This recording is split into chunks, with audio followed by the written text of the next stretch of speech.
नमः शिवाय। हर हर महादेव। जय अहोई माता। दोस्तों, स्वागत है आपका अपने प्यारे से चैनल सनातन की चर्चा में, जहां हम आपको बहुत अच्छी अच्छी बातें एवं आपके जीवन को सुंदर बनाने के लिए बहुत ही सरल उपाय बताते हैं। अहोई अष्टमी व्रत महिलाओं द्वारा अपनी संतान की सलामती और उज्जवल भविष्य के लिए रखा जाता है। अहोई अष्टमी को अहोई आठे के नाम से भी जाना जाता है। करवा चौथ की तरह अहोई अष्टमी भी एक कठिन व्रत है, क्योंकि इस व्रत को भी निर्जला रखने का विधान है।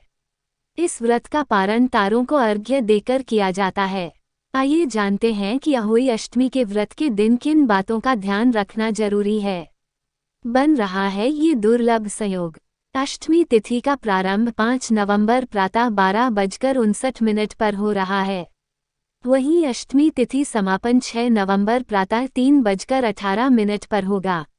साथ ही इस दिन रवि पुष्य योग और सर्वार्थ सिद्धि योग का शुभ संयोग भी बन रहा है। माना जाता है कि इस योग में रखे गए व्रत का साधक को दोगुना फल मिलता है। अहोई अष्टमी का व्रत करवा चौथ के व्रत की भांति ही कठोर होता है। अहोई माता को देवी पार्वती का स्वरूप माना गया है। अहोई अष्टमी का व्रत भी निर्जला ही रहकर पूर्ण किया जाता है। अलग अलग स्त्रियों के अलग अलग उद्देश्य इस व्रत को रहने के हो सकते हैं, किंतु मुख्य रूप से यह व्रत पुत्र धन प्राप्ति के लिए किया जाता है। व्रत के उद्देश्यों में प्रमुख उद्देश्य इस प्रकार हैं। पुत्र की प्राप्ति के लिए, अगर किसी पर कन्याओं की अधिकता है या एक ही कन्या है तो महिलाएं इस व्रत को रहती हैं ताकि उनको अगली बार पुत्र की प्राप्ति हो। एक पुत्र या अधिक पुत्र होने पर उनकी मां संतानों की सुरक्षा, दीर्घायु व सुख समृद्धि के लिए इस व्रत को रहती हैं ताकि सभी संतानों को उनके रहते किसी प्रकार की कोई समस्या ना हो। कोई संतान ना होने की स्थिति में भी महिलाएं संतान प्राप्ति के लिए अहोई अष्टमी के व्रत को रहा करती हैं। अहोई अष्टमी पूजा विधि। अहोई अष्टमी के व्रत का आरंभ सूर्योदय से होता है, लेकिन सूर्योदय से पहले महिलाएं रोजमर्रा की तरह उठकर स्नानादि से संपन्न होकर जिस प्रकार प्रत्येक दिन पूजा करती हैं, वैसे ही अष्टमी के दिन भी करती हैं। सुबह पूजा करते समय अहोई अष्टमी के व्रत का संकल्प लिया जाता है और संकल्प में कहा जाता है कि हम इस व्रत को कैसे रहेंगे, तथा ये भी बताया जाता है कि इस व्रत को हम किस मंशा से रह रहे हैं। संकल्प गंगाजल को हाथ में लेकर बोला जाता है और माता गौरी से प्रार्थना की जाती है। अहोई अष्टमी का व्रत चंद्र दर्शन के पश्चात ही खोला जाता है, लेकिन उस दिन चंद्रमा का उदय काफी विलंब से होने कारण स्त्रियां आसमान में तारों को देखने के बाद ही इस व्रत को खोल देती हैं। आप व्रत कैसे रहने वाली हैं, निर्जला या जल पीकर, अथवा व्रत को आप कब खोलेंगी, तारों के दर्शन के पश्चात या चंद्र दर्शन के पश्चात, इसका विवरण आपको संकल्प में देना होता है। संकल्प अर्थात आपके वचन की आप क्या करने वाली हैं और कैसे करने वाली हैं, जिसको आप अपने शब्दों में बोल सकते हैं। बस भाव शुद्ध तो कार्य सिद्ध। आप अहोई अष्टमी पूजा विधि को जिस प्रकार करते आ रहे हैं वैसे ही करें, लेकिन अगर आप पहली बार इस व्रत को रहने की सोच रहे हैं तो सर्वप्रथम आप अपनी पारिवारिक परंपरा के अनुसार ही पूजा करिए, किंतु यहाँ जो नियम और पूजा बताई जा रही है वह अहोई अष्टमी की पूजा में शामिल करने के योग्य हैं। संकल्प लेने के बाद दिन में किसी भी समय अहोई अष्टमी की कथा को पढ़े तथा घर की महिलाएं या बाहर की कुछ महिलाओं को इकट्ठा करके अहोई अष्टमी की कथा को सुनाएं और अहोई अष्टमी के व्रत का महत्व भी उनको समझाएं, ताकि वो स्त्रियां भी अगली बार से अहोई अष्टमी के व्रत को रह सकें। तथा सुनने वाली महिलाओं में विशेष रूप से नवविवाहित स्त्रियां हों तो सर्वोत्तम होता है। अहोई अष्टमी की पूजा का शुभ मुहूर्त जो ऊपर बताया गया है, उस समय में आप अहोई माता की पूजा को करना प्रारंभ करें। रसोई घर के दरवाजे वाली दीवार पर गाय के गोबर या फिर पीली मिट्टी से अहोई माता की 8 कोष्ठकों वाली प्रतिमा बनाएं, जिसमें अहोई माता के 7 पुत्र और उनकी बहुओं को भी दर्शाएं। प्रतिमा आप पूर्व दिशा की तरफ दीवार पर भी बना सकते हैं। अगर आपके लिए प्रतिमा बनाना संभव ना हो तो आप बाजार से अहोई माता का पोस्टर भी ला सकते हैं। जहां पर आप अहोई अष्टमी की पूजा करने वाले हैं उस स्थल पर गंगाजल का छिड़काव कर दें। अब चौकी स्थापित करें और चौकी पर साफ लाल कपड़ा भी बिछा दें। चौकी पर जौ, चावल या गेहूं को गोले की आकृति में बिछा दें, फिर उसके ऊपर सिंदूर या कुमकुम से स्वास्तिक शांतियां बना दें। स्वास्तिक बनाने के बाद साफ पानी से भरा हुआ एक कलश रखें और उसमें थोड़ा सा गंगाजल डाल दें तथा कलश पर भी स्वास्तिक बनाएं और बंद कर दें। तथा स्वास्तिक के चारों खानों में रोली से बिंदु लगा दें। कलश के गले में कलावा बांध दें और कलश में फूल, सुपारी, इलायची, लौंग के 2 जोड़े व 1 रुपया डाल दें। कलश मिट्टी का हो तो बेहतर, अन्यथा तांबे या चांदी की धातु का कलश भी इस्तेमाल कर सकते हैं, लेकिन कलश को ढका मिट्टी की प्लेट से ही जाएगा। कलश के ऊपर एक करवा रख दें जो करवा चौथ के समय प्रयोग किया था। करवा को मिट्टी के ढक्कन से ढक दे तथा करवा की नलकी में सरई सीख डाल के बंद कर दें।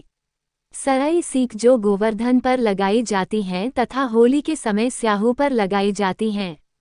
सरई सीख का प्रयोग अन्य कई धार्मिक व शुभ कार्यों हेतु किया जाता है।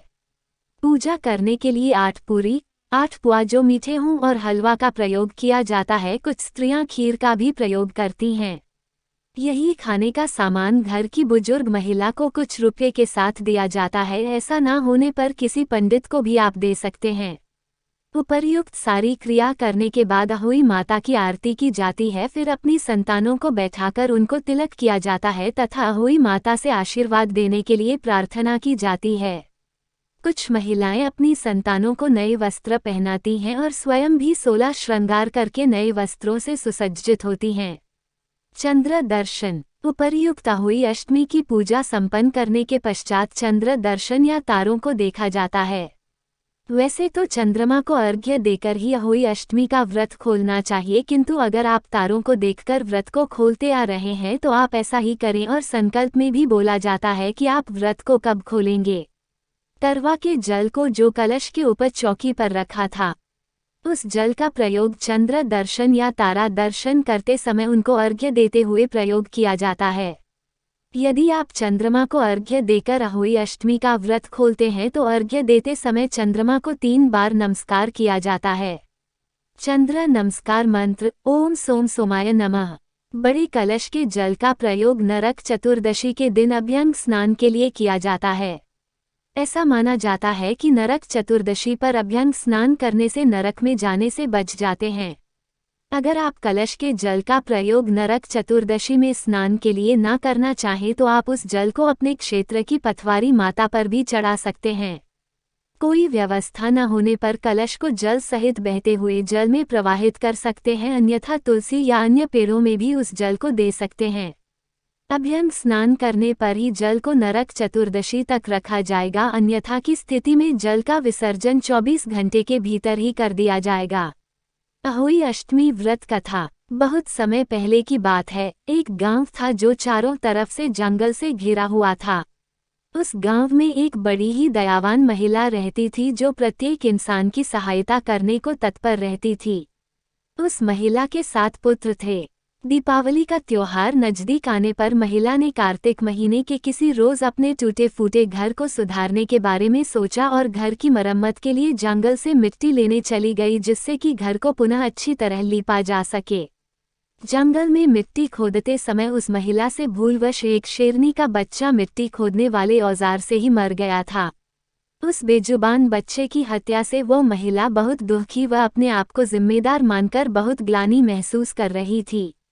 इस घटना को हुए 1 वर्ष भी नहीं बीता था कि महिला के 7 बेटे अचानक कहीं गायब हो गए। गायब होने पर जब पूरे गांव को इस बात की जानकारी हुई तो पूरे गांव ने महिला के बेटों को ढूंढने का अथक प्रयास किया, किंतु न मिलने पर गांव वालों ने उनको मरा हुआ समझ लिया और सोचने लगे कि शायद जंगली जानवरों ने उनको खा लिया होगा। महिला ये सुनकर बहुत उदास हो गई और अपने द्वारा हुए उस कृत्य को याद करने लगी जब उसके हाथों भूलवश शेरनी का एक बच्चा मरा था। महिला अपने बेटों के गायब होने का कारण वही मानने लगी जो उसके हाथों से भूलवश हुआ था। महिला ने एक दिन ये सारा कृत्य गांव की सबसे बुजुर्ग स्त्री को बताया तो उस बुजुर्ग स्त्री ने महिला को देवी पार्वती जी का अवतार देवी अहोई माता की पूजा व व्रत करने का सुझाव दिया। देवी अहोई सभी जीवित प्राणियों की रक्षक मानी जाती हैं। महिला ने बुजुर्ग स्त्री के बताए अनुसार ठीक वैसा ही कार्तिक माह में कृष्ण पक्ष की अष्टमी को किया। महिला ने शेरनी के बच्चे का चित्र दीवार पर बनाया और अहोई माता की आकृति को बनाकर विधि विधान से पूजा संपन्न की। देवी अहोई महिला के इस निस्वार्थ व्यवहार व पूजा से प्रसन्न हुई तथा महिला के 7 बेटों को दीर्घायु होने का आशीर्वाद दिया। कुछ समय बाद महिला के सभी बेटे घर वापस आ गए। तभी से माताएं अपने संतानों की खुशहाली के लिए अहोई माता की पूजा करने लगीं। इसी कारण अहोई अष्टमी का व्रत तब से प्रसिद्ध हुआ। राधा कुंड स्नान। जिन स्त्रियों को गर्भ धारण नहीं हो रहा या जिनको किसी भी कारणवश लंबे समय से एक भी संतान उत्पन्न नहीं हो रही, वो स्त्रियां राधा कुंड स्नान करती हैं तथा अहोई अष्टमी का व्रत विधि पूर्वक संपन्न करती हैं। राधा कुंड में जाकर जोड़े के साथ स्नान किया जाता है व देवी राधा से संतति होने का आशीर्वाद मांगा जाता है। विवाहित जोड़ा स्नान करने के पश्चात पेठे वाला कच्चा कद्दू लाल कपड़े में लपेटकर कुष्मांडा माता को अर्पित किया जाता है। जिन जोड़ों की मंशा पूर्ण हो जाती है वो पुनः आभार प्रकट करने राधा कुंड स्नान के लिए जाते हैं। वह अपनी इच्छानुसार कन्याओं को भोजन और मंदिर के पुजारी को नए वस्त्रों से सुसज्जित करते हैं। अहोई अष्टमी व्रत के नियम। करवा चौथ व्रत के भांति ही यह व्रत भी कभी छोड़ा नहीं जाता है। प्रसव के दौरान या किसी अन्य परिस्थिति में अस्पताल में भर्ती होने पर पुरुष इस व्रत को पूर्ण कर सकते हैं। पुनः ठीक होने पर महिला रह सकती है। बीमारी के चलते भी इस व्रत को किया जा सकता है, लेकिन फिर संकल्प में कहना पड़ता है कि हम निर्जला नहीं रह रहे हैं। जब व्रत शुरू किया था तब एकदम स्वस्थ थे, लेकिन समय के साथ गंभीर बीमारी ने शरीर में वास कर लिया हो तब भी अहोई अष्टमी की पूजा को किया जाता है, बस फिर व्रत नहीं रहा जाता है। संतानों के बड़े होने पर कामकाज के चलते किसी स्थिति में फंसकर अगर बच्चे न आ पाएं तब भी अहोई अष्टमी का व्रत पूर्ण किया जाता है। बस फिर भाव से संतानों को याद किया जाता है। कुल मिलाकर अगर आपने व्रत उठा लिया तो किसी भी परिस्थिति में बीच में छोड़ा नहीं जाता है।